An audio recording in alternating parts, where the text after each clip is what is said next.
El llibre que us recomanem avui és Rosa Blanca, de Roberto Innocenti. Aquest autor il·lustrador italià ha rebut molts premis al llarg de la seva carrera professional, entre els que destaca el Premi Hans Christian Andersen de literatura infantil i juvenil.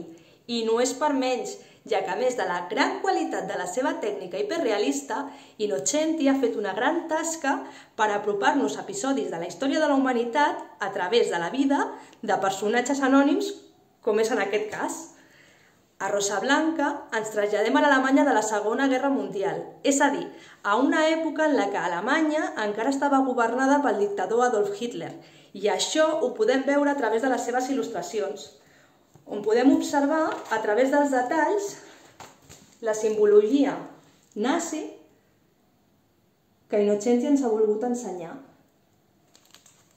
Rosa Blanca és una nena de 9 anys que no acaba d'entendre què és el que està passant a la seva ciutat i vol saber a on van totes aquelles famílies jueves que els soldats pugen cada dia als seus camions.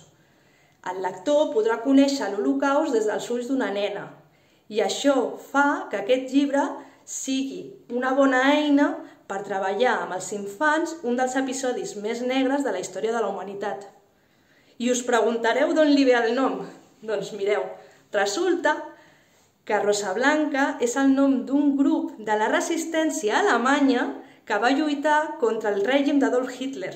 És a dir, que Innocenti va voler fer un homenatge a aquell grup de la resistència anomenant d'aquesta manera a la protagonista del seu llibre.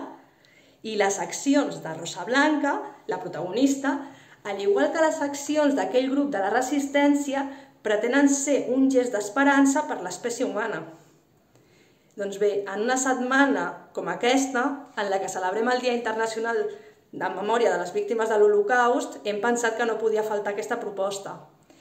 Hem de poder parlar amb els infants d'aquests temes i gràcies a autors com Innocenti ho podem fer de la manera més tendra i des de la més absoluta innocència, sense deixar de banda la cruesa del que l'Holocaust va suposar i, per descomptat, des del més absolut respecte a les seves víctimes. Doncs bé, Rosa Blanca, us convidem a venir-lo a buscar a la biblioteca.